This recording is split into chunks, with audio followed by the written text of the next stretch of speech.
Is there a reason he isn't wearing his coat, Brenda? I asked the question without looking up from my knitting.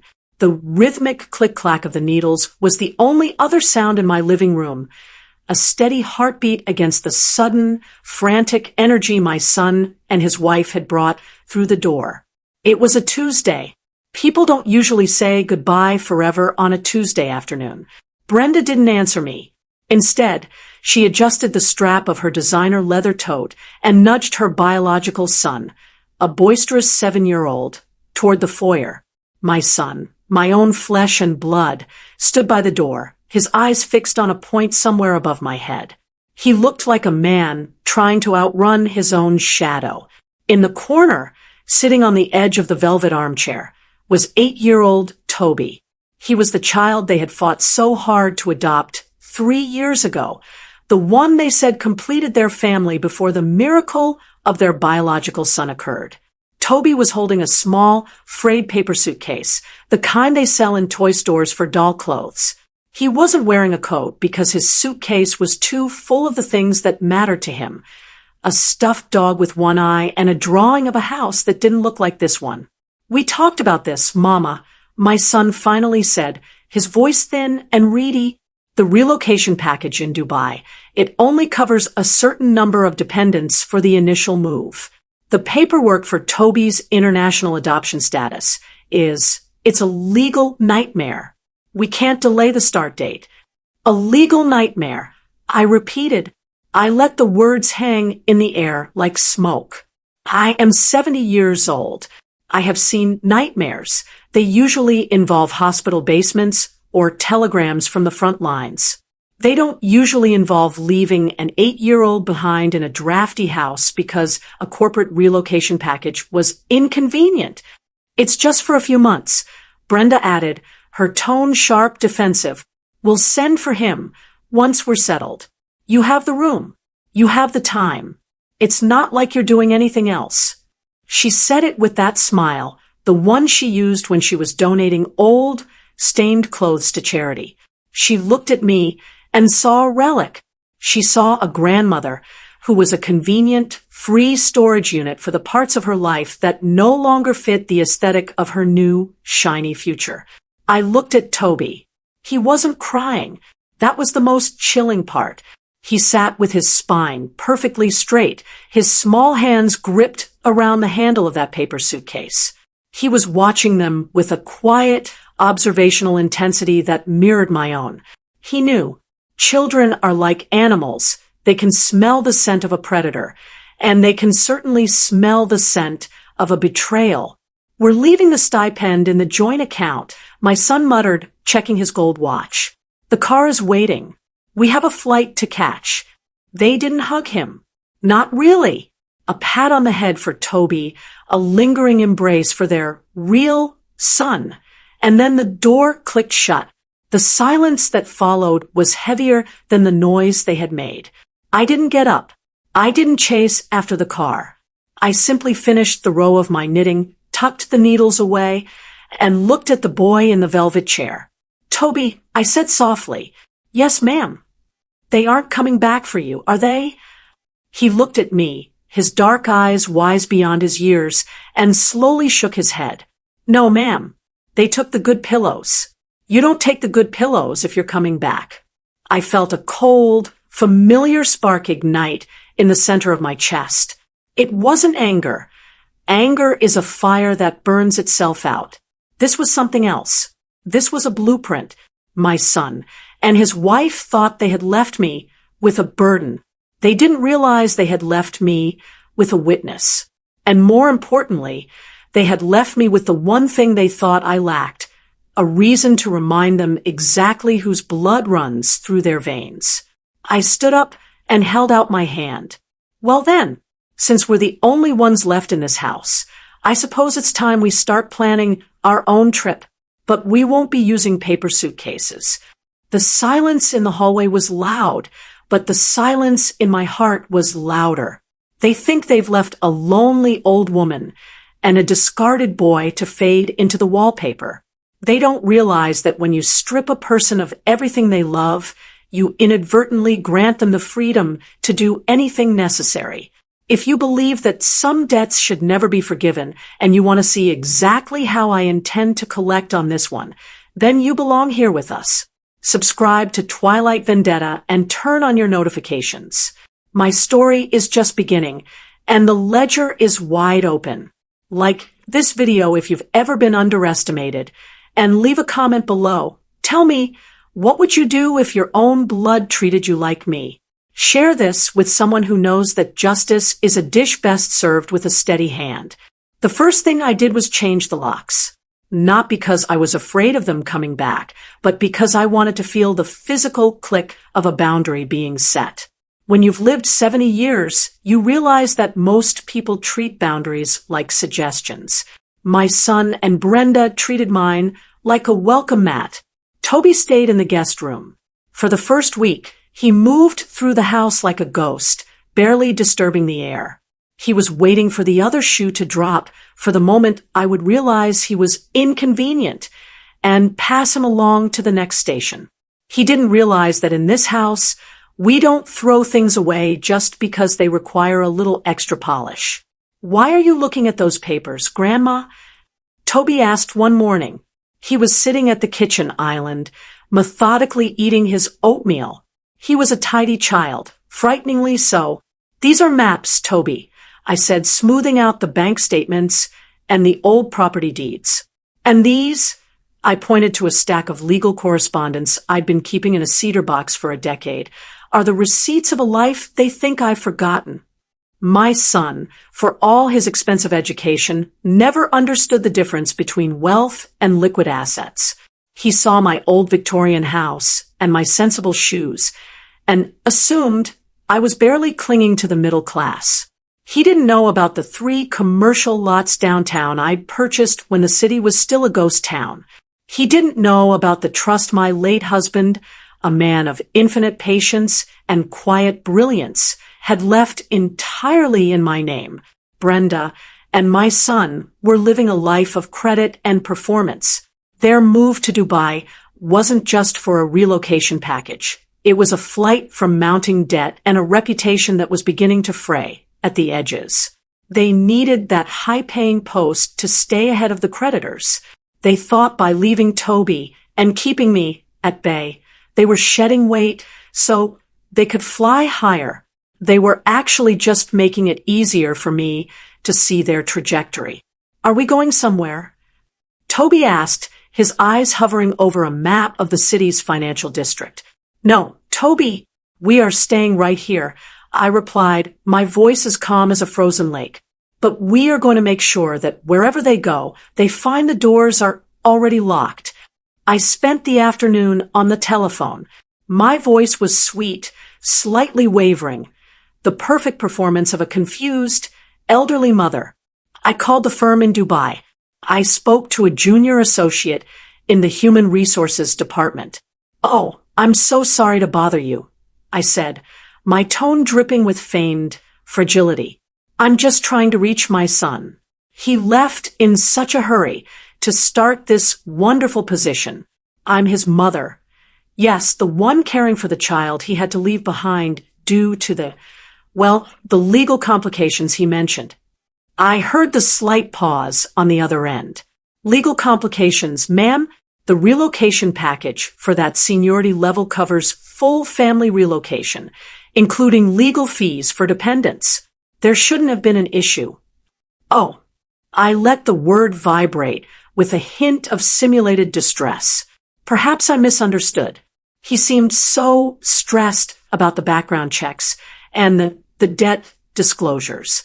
But as long as his new company knows he's a man of high integrity, that's all that matters to a mother's heart. I didn't need to say more.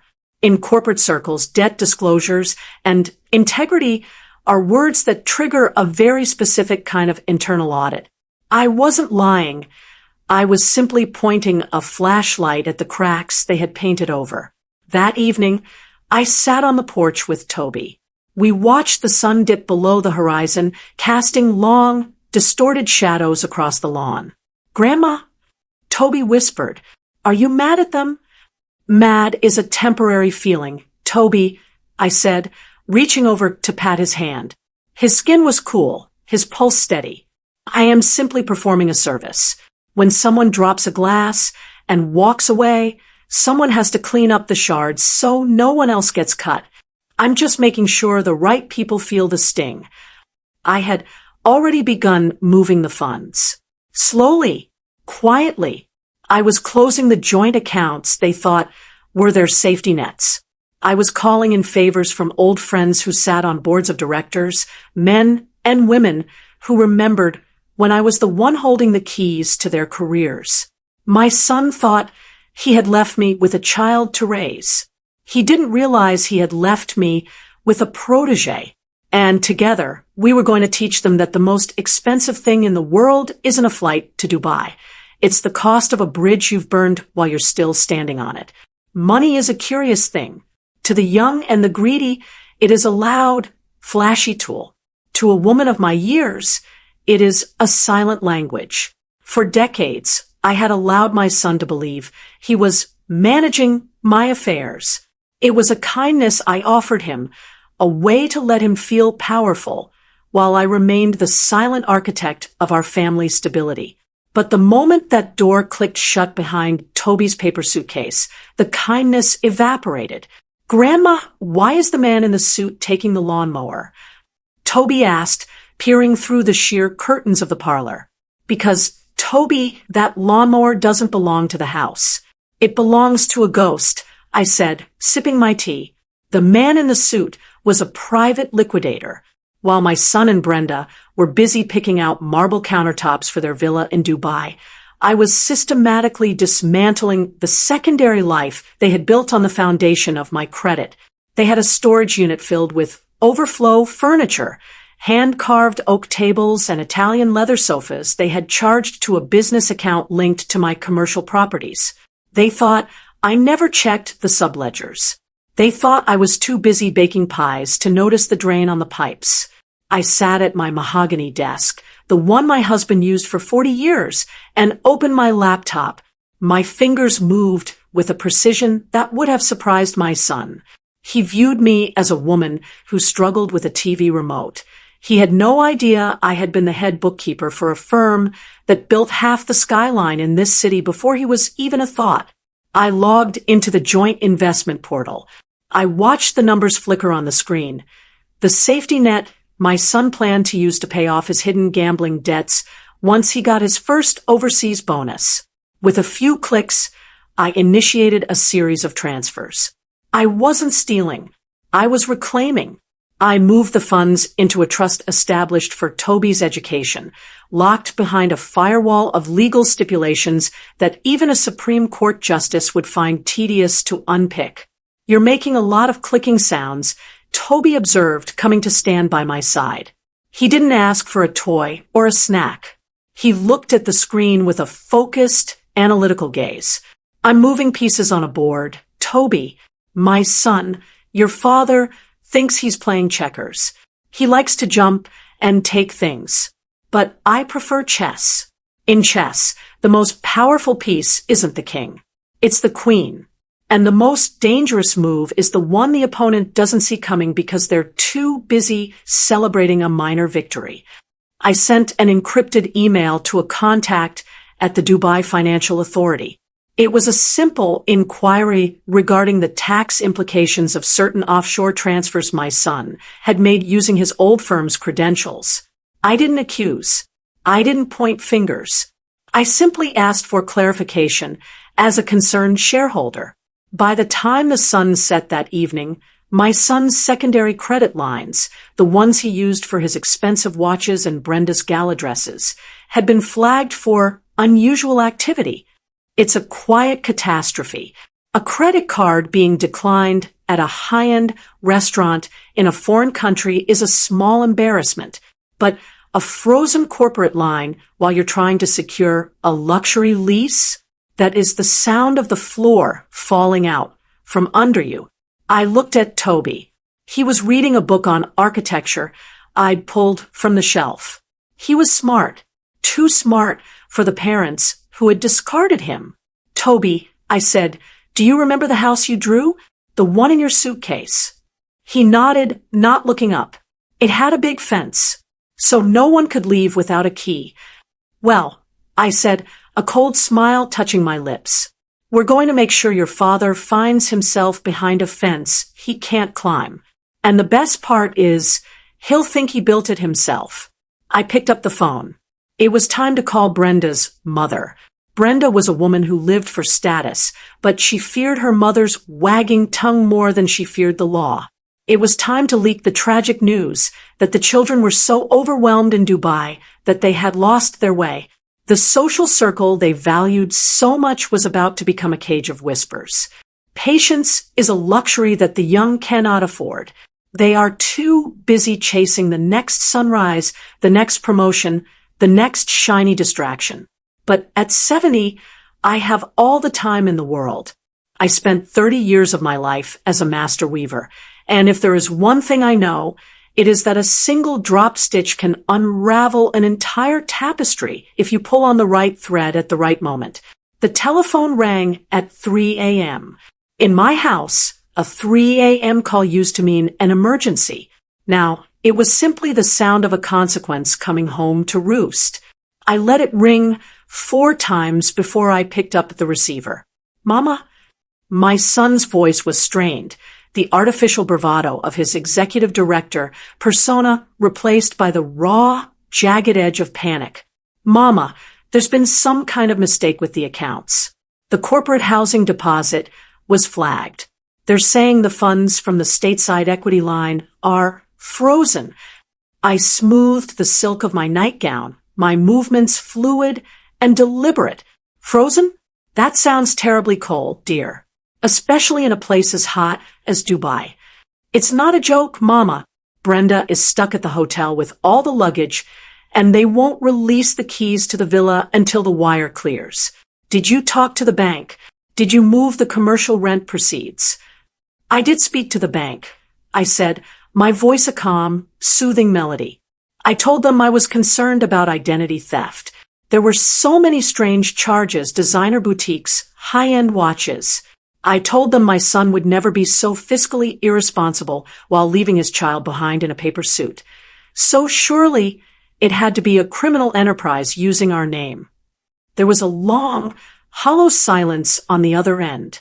I could hear his breathing, heavy and ragged. He wasn't just angry. He was beginning to realize that the relic in the old Victorian house had teeth. You blocked the line, he whispered. You actually blocked the line. Do you have any idea what this does to my reputation here? I'm supposed to be the man who handles the regional finances. If I can't even handle my own move. Reputation is a fragile thing, I interrupted softly. It's like a porcelain vase. It takes years to mold, but only a second of carelessness to shatter it on the floor.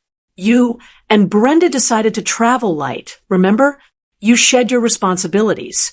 I'm just helping you shed the distractions that come with wealth you haven't earned. I'll fly back, he hissed. I'll be there in 24 hours. I'll settle this. You could, I agreed. But Toby and I are quite busy tomorrow. We're meeting with a child advocacy specialist. It seems there's a great deal of interest in how an international relocation resulted in a child being left with a 70-year-old woman without a signed power of attorney or a medical release. It's a legal nightmare, just like you said. I heard a sharp intake of breath. He knew exactly what that meant. An investigation into child abandonment, however brief, would revoke his work visa faster than he could pack a bag. The Dubai authorities are many things, but they are not fond of scandals involving their top-tier expatriates. You wouldn't, he stammered. I already have, I said, and I hung up the phone. I didn't go back to sleep. I walked down the hall to Toby's room. The door was cracked open. He was awake, sitting up in bed, staring at the moonlight filtering through the branches of the ancient oak tree outside his window. Was that him? Toby asked. It was, I said, sitting on the edge of his bed. He's finding out that the world is a very small place when you try to run away from your shadows. Is he coming to get me? I reached out and smoothed his hair. No, Toby, he's much too busy trying to save himself. But don't you worry. We're going to make sure he has plenty of time to think about what he left behind. Silence is a very loud teacher when you're sitting in a room with nothing left to sell. I had already contacted the local newspaper's society columnist, an old friend who owed me a favor from back when her father's estate was being carved up by vultures. A small, blind item was set to appear in Sunday's edition, which local Golden Boys' desert dreams are turning into a mirage as the family's skeletons start dancing in the moonlight.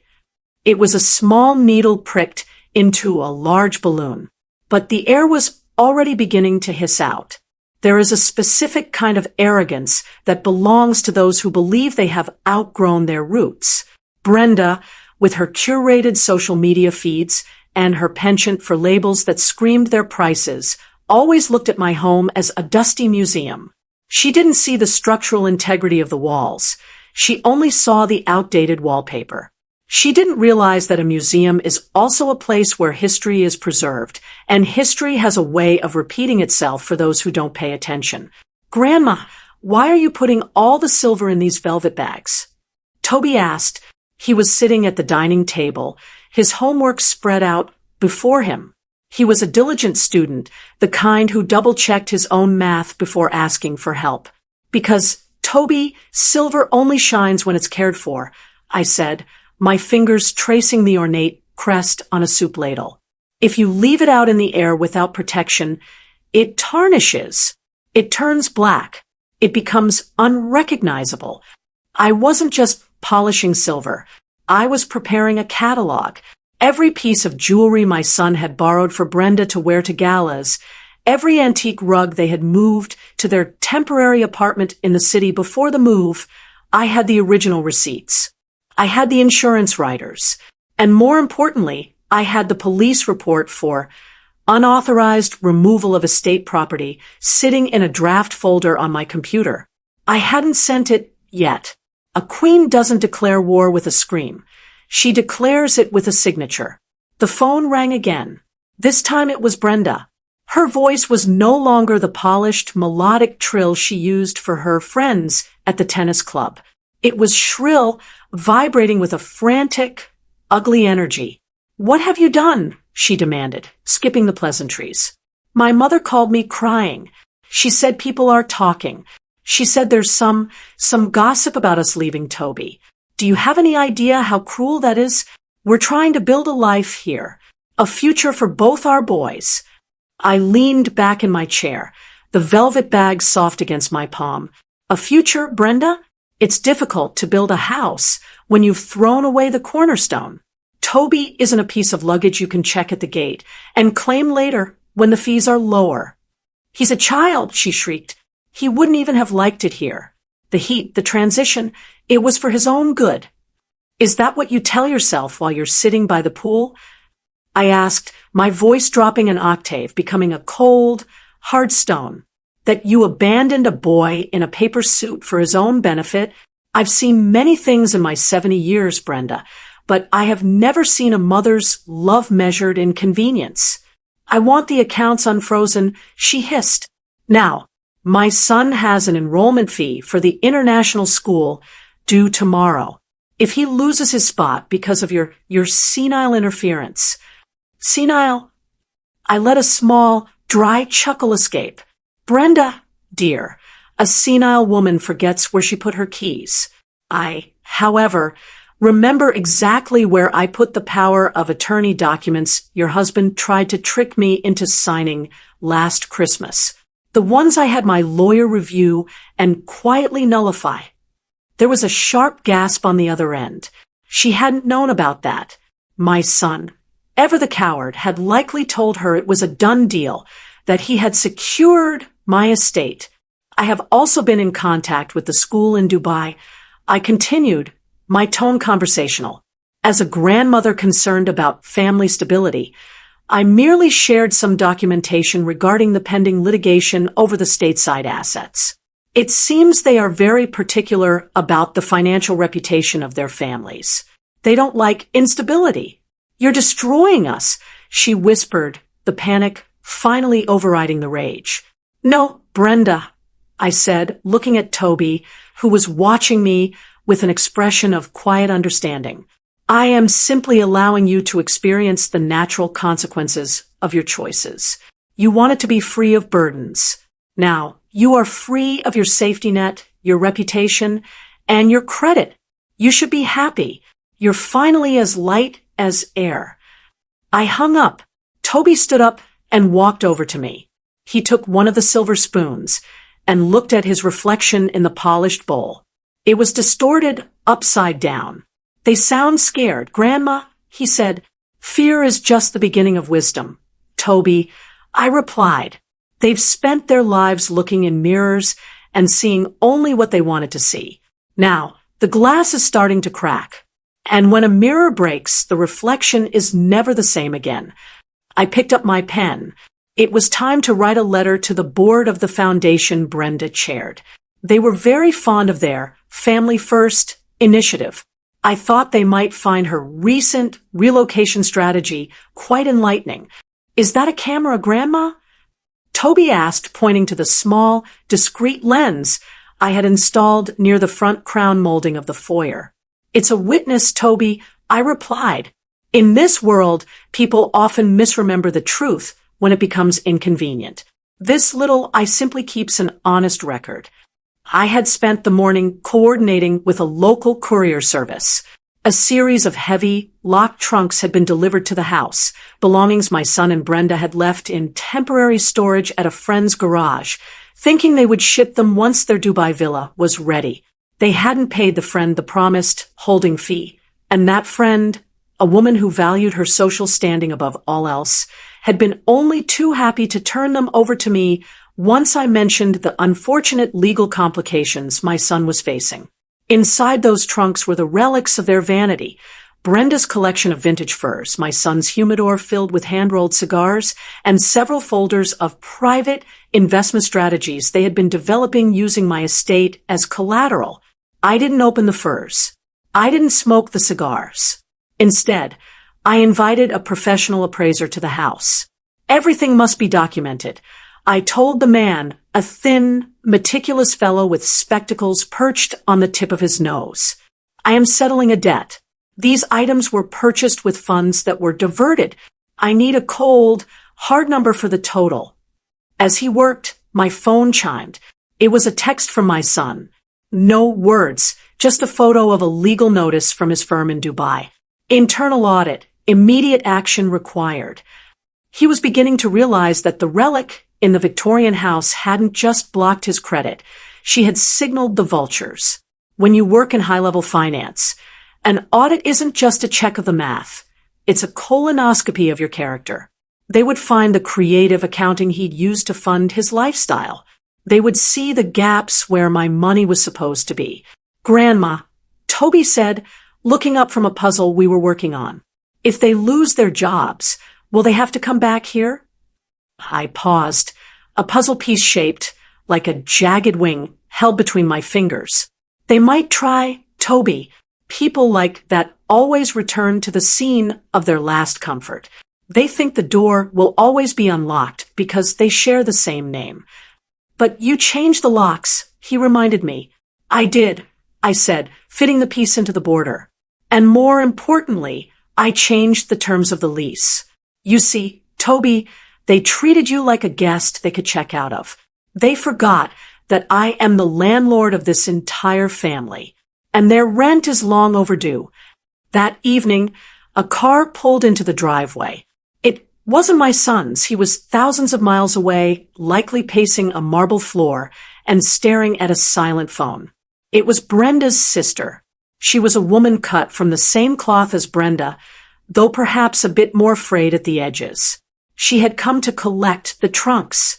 Brenda said you were holding her things hostage, she said, her voice dripping with practiced indignation as she stood on my porch. She didn't look at Toby. She looked past him, as if he were a piece of furniture that had been moved out of place. Hostage is such a dramatic word, I said, standing behind the screen door, my hands folded neatly in front of me. I am simply the conservator of these assets until the legal nightmare my son mentioned is resolved.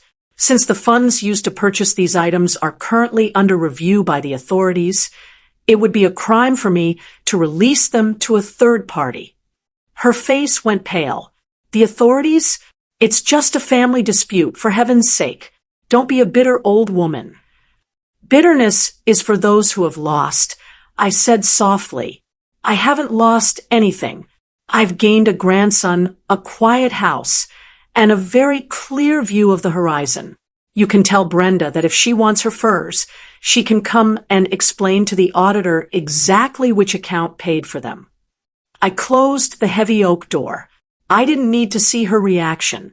I could hear the heels of her shoes clicking angrily down the steps, the sound of a woman who realized she had no power here. I turned to Toby. Do you know what the heaviest thing in the world is, Toby? He thought for a moment. A mountain? No, I said, leading him toward the kitchen for dinner. It's a secret you've been caught keeping. My son and Brenda are carrying a whole mountain of them right now, and the higher they try to climb, the heavier those secrets get. How many days has it been, Grandma? Toby asked. He was sitting on the porch swing, a stopwatch in his hand. He had started timing things. How long it took for the mail to arrive, how long the shadows stretched before the streetlights hummed to life. He was looking for patterns in a world that had abandoned its logic. 21 days, Toby, I said, not looking up from the ledger. Exactly 3 weeks since they decided the air in Dubai was more important than the air in this house. 3 weeks is a lifetime in the world of high finance. It is enough time for an internal audit to turn into a forensic investigation. My son's firm had reached out to me. Discreetly, of course. They wanted to know if the irregularities in his relocation expenses were perhaps a misunderstanding. I told them the truth, that I had no record of the funds being used for their intended purpose, and that my son had mentioned a legal nightmare regarding his dependents. I didn't have to lie. The truth, when whispered into the right ears, is sharper than any blade. The phone rang.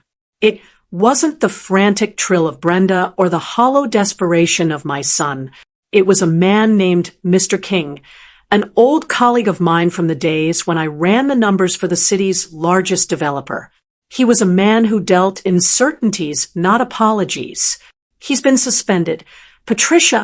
Ma'am, King said, caught between old friendship and professional distance. They found the diverted equity. It wasn't just the relocation fees. He'd been borrowing against the commercial properties you co-signed for a decade ago. He was rolling the debt, using one line to pay the interest on the next. It was a house of cards, and you just pulled the rug. I didn't pull the rug. Mr. King, I replied, my voice as steady as a surgeon's hand. I simply stopped holding the corners down. If a house falls because the wind blows, it was never a house to begin with. It was a tent. They're coming home, King whispered. Not by choice. The visa is tied to the employment. They have 72 hours to vacate the villa. I felt a cold shiver of satisfaction, but it didn't reach my eyes. They have a home here, don't they? That's what they told the neighbors. That Toby was staying here, because this was the family seat. They won't have a penny to their names. King warned. The firm is clawing back the bonuses. The legal fees alone will swallow whatever is left in their personal accounts. Good, I said.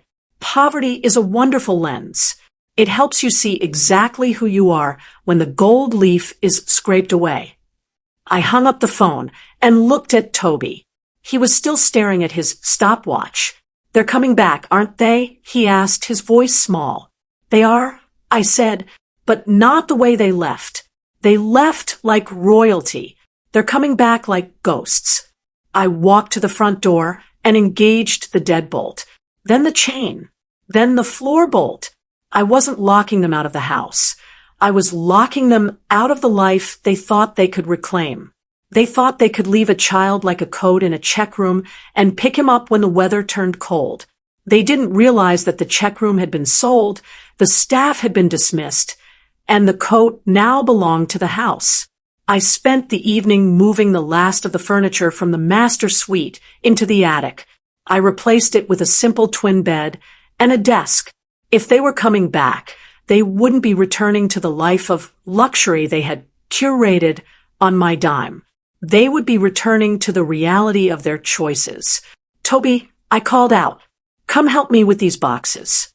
We're making room for some guests who have forgotten how to be humble.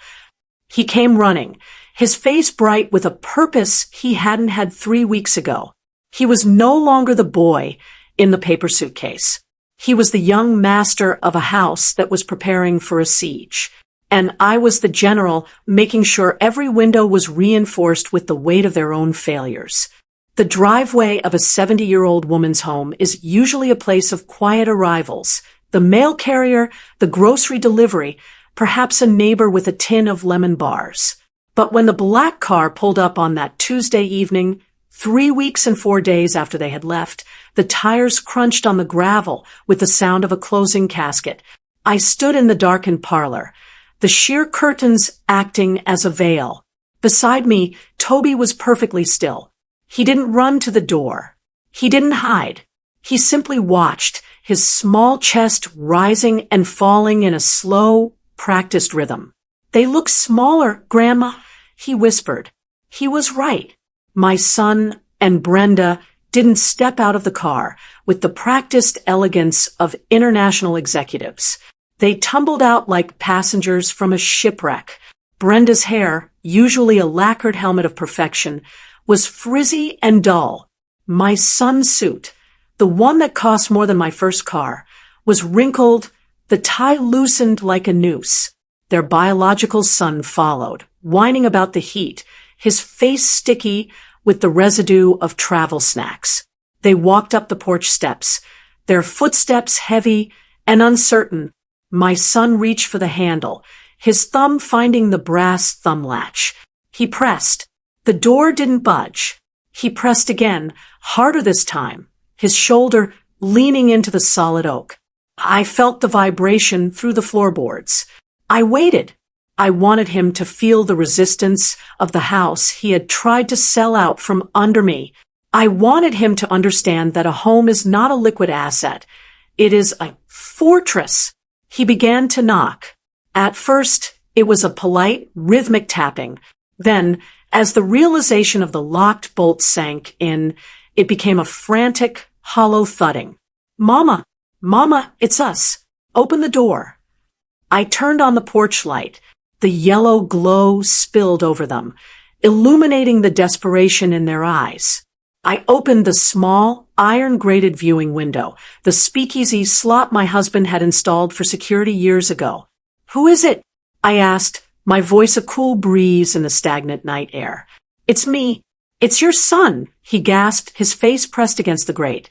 There's been a misunderstanding at the airport. Our cards aren't working. We need to get inside. It's late. I don't have a son who leaves children in paper suitcases. I said softly. I have a grandson named Toby, and he is currently getting ready for bed. If you are looking for the executive director who lived here, I believe he moved to Dubai. Mama, stop this. Brenda pushed her way to the front, her eyes red-rimmed. The firm terminated the contract. They've frozen everything. We have nowhere else to go. Please, just let us in so we can sleep. I looked at her, really looked at her. I saw the fear, yes, but beneath it, I saw the same calculation. She wasn't sorry for what she'd done to Toby. She was sorry she'd been caught. She was already looking past me, mentally rearranging my furniture to fit her new, temporary reality. The guest house is open, I said. The guest house was a converted carriage house at the back of the property. It was drafty, smelled of cedar and old damp, and hadn't been updated since the 1950s. It was a far cry from a Dubai villa. The guest house, my son stammered. But my room, our suite in the main house, is no longer yours, I interrupted. That wing has been designated as Toby's study and my private quarters. If you wish to stay on this property, you will do so as tenants of the estate. There are blankets in the trunk on the carriage house porch. I suggest you get settled before the mosquitoes find you. You can't do this, Brenda hissed, her voice dropping to a jagged whisper. We'll call the police. We have a right to be in this house. By all means, call them. I invited, my tone light. I'm sure they'd love to see the paperwork regarding the unauthorized removal of estate property I filed last week. Or perhaps they'd like to discuss the abandonment inquiry currently sitting on the desk of the Child Advocacy Board. I'm sure the local news would find the homecoming of the Dubai debtors quite a compelling story. The silence that followed was absolute. Even their biological son stopped whining. They stood on the porch of the house they thought they owned, realizing for the first time that they were nothing more than shadows passing through. The key is under the mat of the carriage house, I said. I closed the viewing grate with a sharp, final snick. I turned to Toby. Go to bed, sweetheart. The guests are staying in the back tonight. Will they be loud, Grandma? No, Toby, I said, leading him toward the stairs. People only scream when they think someone is going to save them. They finally realize that in this house, the only person listening is me. I walked to the kitchen and poured a glass of water. Outside, I heard the slow, defeated shuffle of feet moving across the gravel toward the back of the lot. They were moving toward the dark, and for the first time in 21 days, the house felt light. The wolves have returned to the woods, but they found the sheep have grown claws. Do you think a night in the cold is enough to break a proud spirit? Or does the real work begin when the sun comes up? Morning in the Victorian house usually smells of chicory and toasted sourdough. But today, the air felt clinical, stripped of its usual warmth. I sat at the kitchen table, my reading glasses perched on the bridge of my nose, reviewing the itemized list of expenses I had prepared before the sun had even touched the horizon. A soft knock at the back door, the servant's entrance, told me the guests were awake. I didn't get up. I waited until the door creaked open, and my son stepped into the kitchen. He was still wearing the trousers from his flight, but he had changed into an old sweatshirt he'd found in the carriage house. He looked like a man who had aged 10 years in a single night. Mama, he began, his voice rasping. The heater in the back, it doesn't work. Brenda and the boy were freezing all night. We need to move into the main house, just until we get the accounts sorted. I didn't look up from my ledger.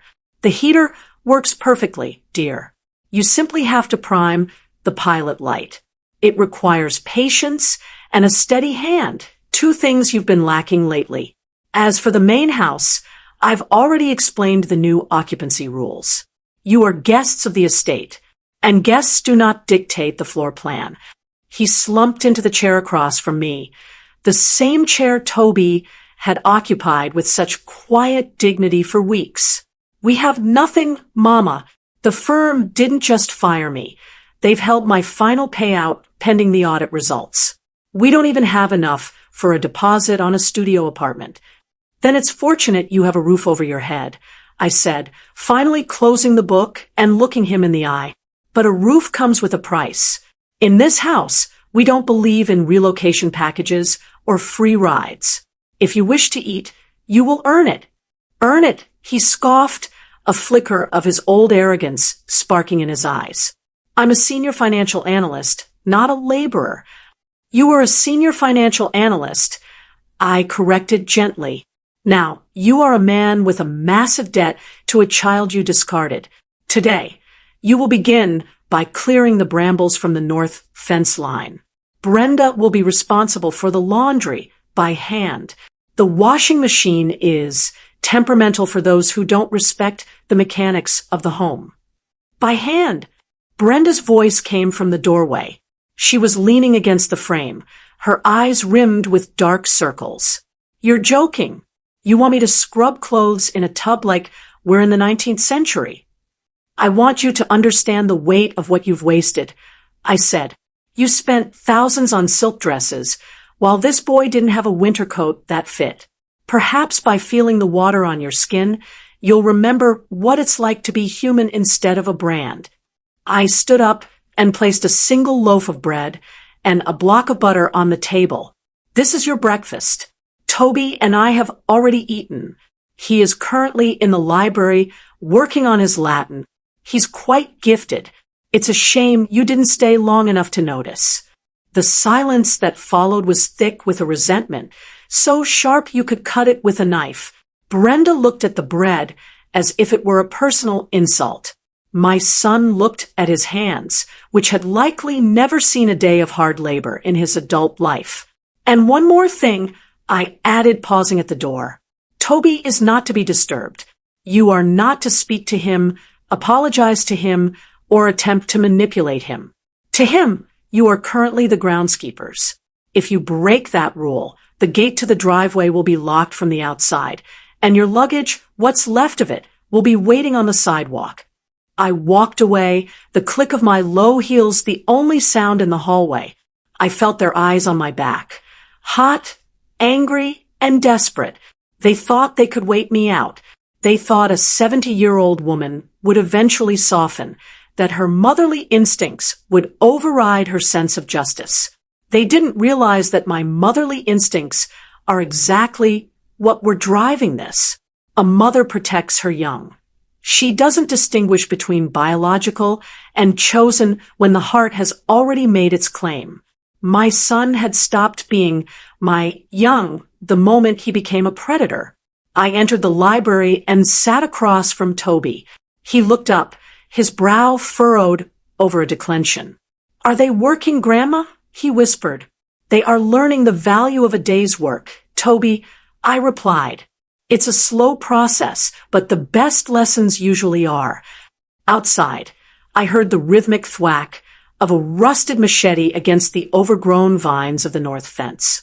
It was a jagged, uneven sound, the sound of a man who didn't know how to handle his own strength. I went back to my knitting. The pattern was nearly finished. The blisters on my son's hands were the first honest thing he'd earned in a decade. Through the kitchen window, I watched him struggle with the heavy iron shears. He moved with a clumsy, frustrated energy, hacking at the overgrown boxwoods, as if they were personal enemies rather than living things. Brenda was nearby, hanging damp sheets on the line, with a grimace that suggested the wooden clothespins were made of hot coals. "They aren't very good at it, Grandma," Toby remarked. He was standing beside me, his chin resting on the windowsill. He wasn't gloating. He was observing, like a scientist watching a failed experiment. "Skill follows intent, Toby," I said, drawing a crystal glass. "They are working because they are hungry, not because they care for the garden. When you work only to serve yourself, the tools never feel right in your hands." I had spent the morning on the telephone with the estate's attorney. The audit in Dubai had yielded its first crop of bitter fruit. My son hadn't just borrowed against my equity. He had forged my signature on a series of high-interest bridge loans to cover Brenda's shopping excursions and his own disastrous foray into offshore cryptocurrency. The debt wasn't just a shadow anymore. It was a physical weight, totaling more than the value of the carriage house they were currently sleeping in. "They have a visitor," Toby whispered, tensing. A silver sedan had pulled into the far end of the driveway. A man in a charcoal suit stepped out. Not an old friend, but a process server. I watched from the shadows as he approached my son. The exchange was brief. My son dropped the shears. The white envelope hit the grass like a fallen bird. He didn't open it right away. He stood there, staring at the ground, while Brenda ran over, her wet hands wiping frantically on her apron. I could hear the muffled rise of their voices, the sharp, jagged notes of a panic that has finally run out of exits. "Grandma, are they going to jail?" Toby asked, his voice steady but curious. "Justice has many rooms, Toby," I replied. "Some have bars. Others simply have very high walls and no doors. Your father is realizing that he's been building his own prison for a very long time."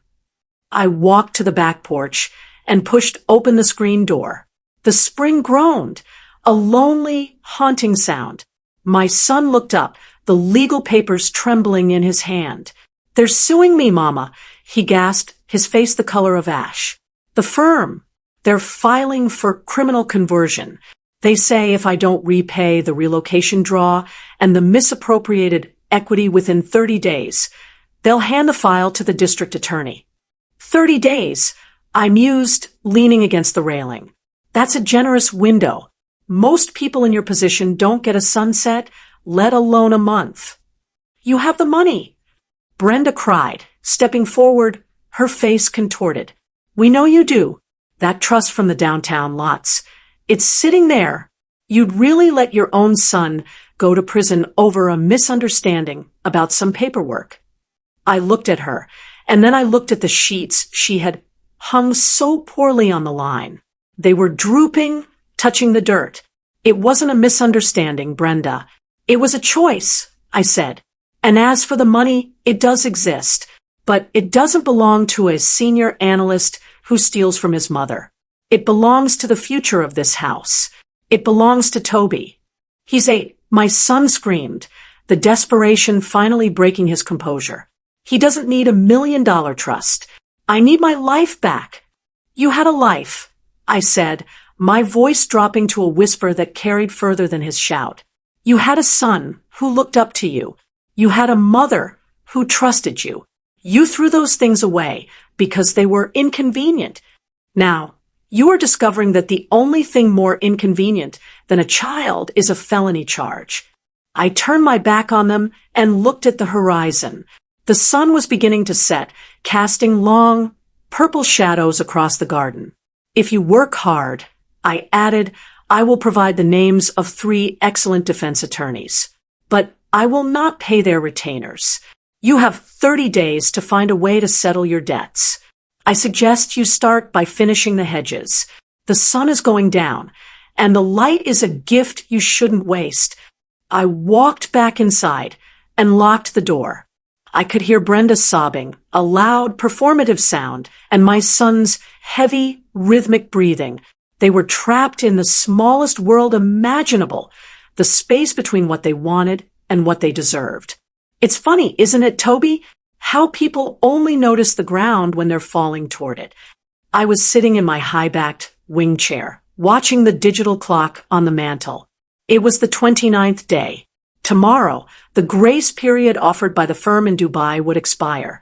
Tomorrow, the misunderstanding would officially become a matter for the state. My son was sitting on the back porch steps. He wasn't working anymore. He was staring at his boots, which were caked in the red clay of my garden. He looked like a man who had finally realized that the world doesn't stop turning just because you've lost your footing. Brenda was inside the carriage house, the lights turned off. She had spent the last week making frantic, whispered phone calls to friends who, one by one, had stopped answering. "Grandma," Toby said, looking up from his sketchbook.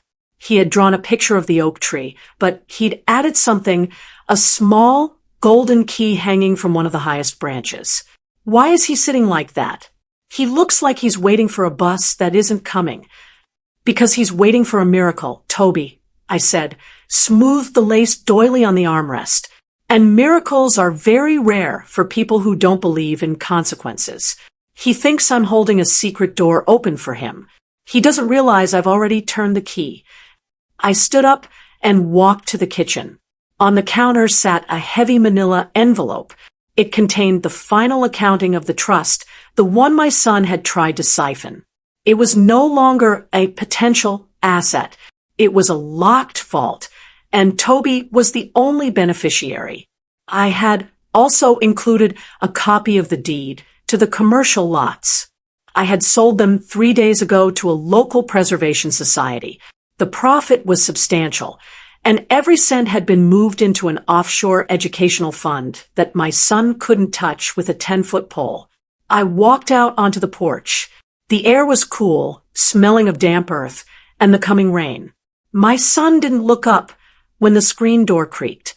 "The deadline is tomorrow morning at 9, I said. My voice was devoid of malice, as flat as a horizon line. "I know," he whispered. I've tried everything, Mama. No one will lend me the bridge. Not with the audit hanging over me. Even Brenda's sister, she told me to stop calling. Reputation is a currency, too. I reminded him. You spent yours in Dubai. You spent mine here. Now, you're bankrupt in every way that matters. Please, he said, finally looking at me. His eyes were bloodshot, pleading. Just this once. For the sake of the family name. If I go to jail, it follows Toby forever. Do you want him to be the son of a convict? I leaned against the porch railing, looking down at him. Toby is already the son of a man who left him in a paper suitcase. Compared to that, a prison record is just a footnote. You're worried about the name? I'm worried about the boy. And the boy is safe. He's fed. He's loved. He is staying right here with me. You're choosing a child over your own blood, he hissed, a flash of his old venom returning. Toby is my blood, I said, my voice hardening. But more importantly, he is a person. You treated him like an entry in a ledger that didn't balance. You treated me like a ghost that was haunting your inheritance. You forgot that ghosts have memories, and I remember every single time you looked at this house and saw a payday instead of a home. I reached into my pocket and pulled out a small brass key, the key to the old safe in the basement.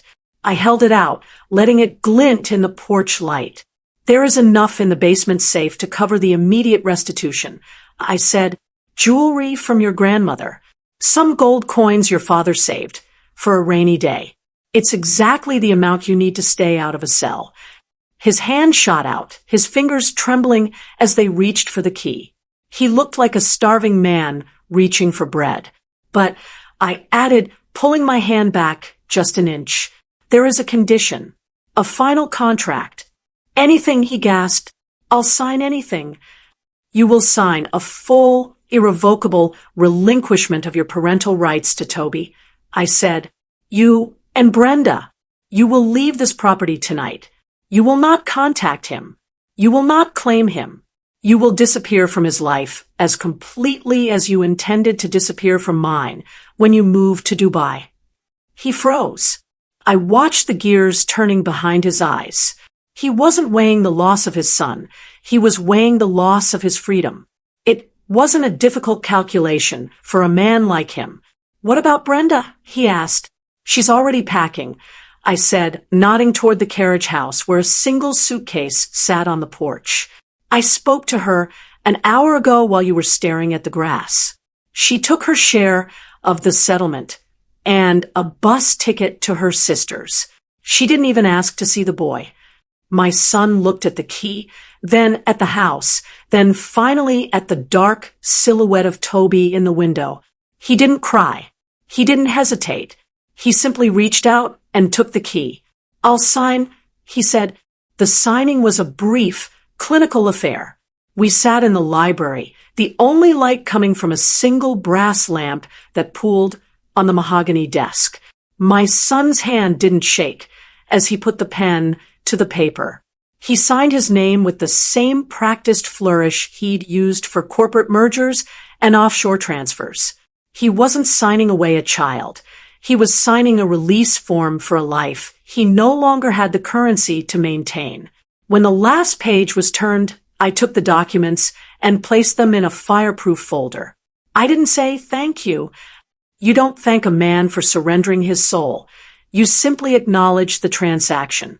The safe in the basement is open, I said, my voice barely a whisper in the vast, book-lined room. The contents are exactly what the Dubai firm requested for the initial restitution. It will keep the investigators at bay. But the rest of the debt, the interest on your choices, that is something you will be paying for the rest of your life. He stood up, looking around the room as if seeing it for the first time. He looked at the family portraits, the antique globe, the chair where I had sat for 40 years. He looked like a traveler who had realized he was in the wrong country. Where should I go, Mama? He asked. Away, I said. The world is large, and you are finally as light as you wanted to be. No baggage, no dependence, No history. You are exactly what you curated. A man with nothing but himself. He walked out the front door at 11 p.m. He didn't have a paper suitcase. He had a leather one, but it looked just as flimsy in the moonlight. I watched from the porch as his taillights faded into the distance, the red glow flickering through the trees until the darkness swallowed it whole. I went back inside and locked the door. One turn for the deadbolt, one for the chain, one for the piece that had been missing since the day they arrived. I found Toby in the kitchen. He was sitting at the table, 2 glasses of warm milk waiting. He didn't ask where his father had gone. He didn't ask if they were coming back. He simply pushed one of the glasses toward me. "Is the house ours now, Grandma?" he asked. "It always was, Toby," I said, sitting across from him. Some people just forgot they were only visiting. We sat in silence for a long time. It wasn't the heavy, suffocating silence of a secret. It was the clean, open silence of a fresh page. The legal nightmare was over. The audit was settled. The predators had retreated to the shadows where they belonged, leaving behind the only thing that had ever truly mattered. I reached across the table and took Toby's hand. His grip was firm, steady, and full of the future. I am 70 years old, and for the first time in my life, I don't feel the weight of the years. I feel the strength of the foundation. My son thought he was leaving me with a burden. He didn't realize he was leaving me with a legacy. He thought he was winning a game of chess, but he forgot that the board belongs to the house. And in this house, we don't move for anyone. I looked at the clock. It was nearly midnight. Tomorrow, we would go to the park. Tomorrow, we would buy a real suitcase for our summer trip. A sturdy one with wheels and a lock that only we had the key to. "Let's go to sleep, Toby," I said. "The morning is going to be very bright. The ledger is closed. The debt is settled. My son and Brenda are gone, wandering a world that no longer recognizes their names, while Toby and I sit in the warmth of a home they couldn't dismantle. They thought they were the main characters of a grand tragedy, but they were merely the dust that needed to be swept from the rug. If you understand that some bridges are meant to be burned so the right people can stay safe on the other side, then you know why I did what I had to do. Justice isn't always a gavel in a courtroom. Sometimes it's just a quiet woman with a long memory and a very sharp set of knitting needles. Subscribe to Twilight Vendetta and join our circle. Here, we remember the names that others try to forget, and we ensure that every slight finds its way back to the sender. Like this video if you believe in the power of a grandmother's protection, and comment below, what is the one thing you would never forgive? Share this story with someone who needs to be reminded that they hold all the cards. I'll see you in the next story. The shadows are long, but the truth is always longer.